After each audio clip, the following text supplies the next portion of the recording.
Oke teman-teman, ini adalah sekilas burung walet mencari pakan ya teman-teman. Di daerah sana ya, di belakang pohon itulah ya. Di sana ada RBW baru on.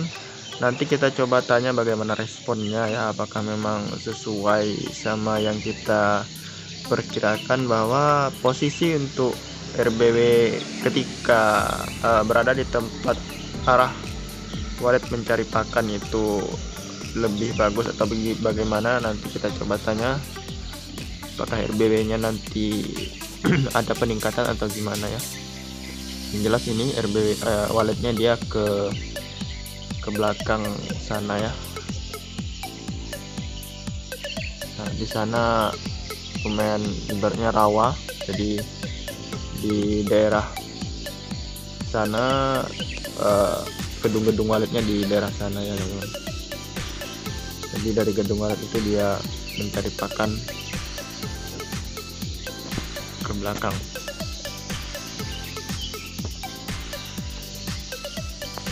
Nanti kita lihat bagaimana perkembangannya.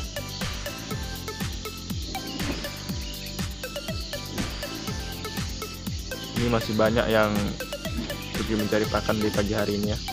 Sebenarnya saya ngambil videonya ini sekitar jam berapa ini? Jam 6 lewat sedikit ya, jam 6.10 menit.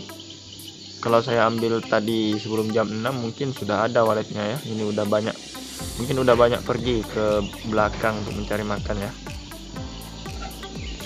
Biasanya lebih banyak daripada ini teman-teman.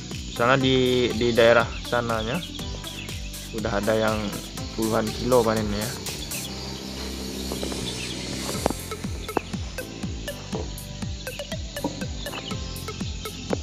Nah itu masih banyak tuh.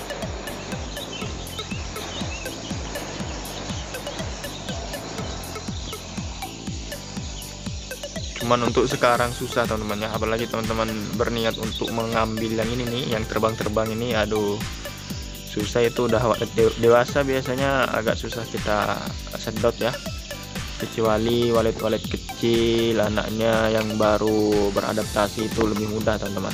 Tujuan kita untuk di posisi saat dia pulang pakan itu, biasanya anak walet itu agak susah dia pulang ke gedung asalnya teman-teman. Walaupun dia ingat gedung asalnya, cuma biasanya dia mudah capek dan lebih gimana ya, agak susah ya. Soalnya banyak juga saya temukan walet-walet kecil itu mati di jalan teman-teman ya. Ada yang hidup masih di jalan ini, di jalan umum ini ada saya sering temukan. Dia nggak sempat pulang ya teman, jadi sempat keburu malam, jadi dia bingung, kelihatannya capek juga terbang, dan dia jatuh ke jalan seperti ini. Kelihatannya sih 100% bakalan mati ya teman-teman. Jadi tujuan kita untuk berada di jalur pulang pergi pakan itu ya teman-teman.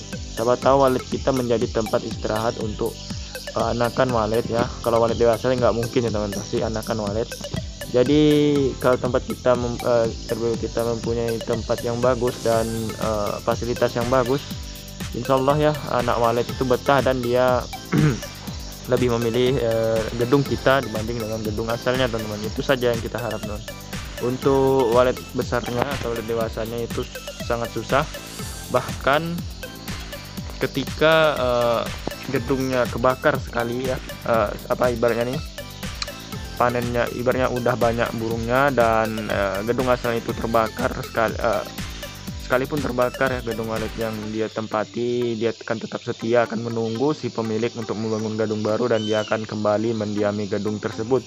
Yang penting pas di lokasi pas terbakarnya itu ya teman-teman. Jadi seperti itulah kesetiaan walet. Jadi kalau walet ini ya tinggal rezeki teman-teman aja, walaupun di samping-samping kita sedot sana sedot sini, kalau rezeki masih punya teman-teman ya nggak bakalan tersedot ya teman-teman. Dan lagi salah satu faktor juga yang menyebabkan perkembangan walet itu sangat lambat sekali teman-teman, apalagi sekarang ya. Selain persaingan banyak, anakan walet itu juga dia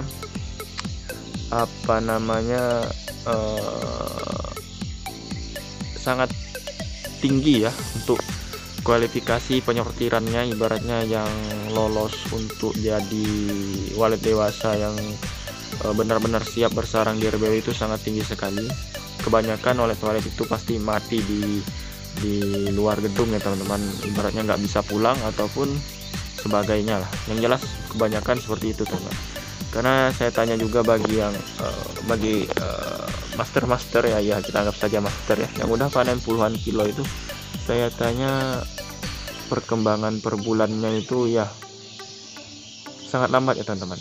Kalau kita hitung-hitung ya, kalau anggap 50 sarang yang udah ada anaknya dikali 2, 50 kan 100 ekor walet ya. 100 ekor walet itu sama dengan 50 pasang lagi ya.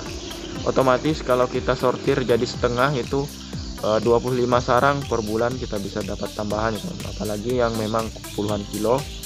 Jadi tidak sesuai dengan hitungan matematika kita ya teman-teman. Jadi penambahannya itu yang dari sekian ribu itu cuma ada 5-10 sarang saja teman-teman ya, yang memang bertambah ya kalau di musim sekarang persaingan ketat dan sebagainya. Karena memang anakan yang banyak itu, anakan yang beribu-ribu itu disortir alam ya teman-teman, mati di alam. Apalagi ketika di pagi hari atau sore hari, di sore hari ya. Kalau sehari itu waktunya pulang pas cuaca buruk ya teman-teman, atau angin deras, itu biasanya kalau walet dewasa masih bisa dia pulang. Kalau anakan walet kebanyakan yang mati di lapangan karena nggak bisa pulang untuk melawan angin ya teman-teman, derasnya angin. Jadi itulah salah satu tujuan kita untuk memperkuat sekat di dalam gedung walet ya teman-teman, agar anakan walet itu sebelum keluar dia benar-benar terkurung terlebih dahulu, benar-benar bisa terbang terlebih dahulu, barulah dia bisa keluar. Sedangkan orang yang budidaya secara manual yang sudah bisa terbang per bulan sudah 1 bulan atau 2 bulan lebih udah dilatih terbang di dalam gedung juga ada yang nggak bisa pulang ya teman-teman. Apalagi yang baru belajar terbang ya, pas baru belajar terbang terkena cuaca buruk, waduh pastilah dia mati ya teman-teman. Jadi itulah sebabnya untuk yang RBW yang bisa tersedot ya, atau untuk sekarang bisa kita ambil waletnya ya, walaupun tadi kan kemungkinan kecil itu susah untuk menyedot gedung walet lama. Tetapi kalau kita memberikan seperti perbedaannya sangat jauh ya, karena gedung walet lama itu biasanya dia serba minim ya teman-teman. Dari lubang biasanya agak kecil, di dalam suhunya masih amburadul. Nah kalau kita imbangi dengan RBW kita yang sesuai dengan keinginan walet, insya Allah ya bisa lah sedikit-sedikit kita sedot anaknya. Kalau yang dewasa saya belum terlalu yakin ya, kalau anaknya bisa lah.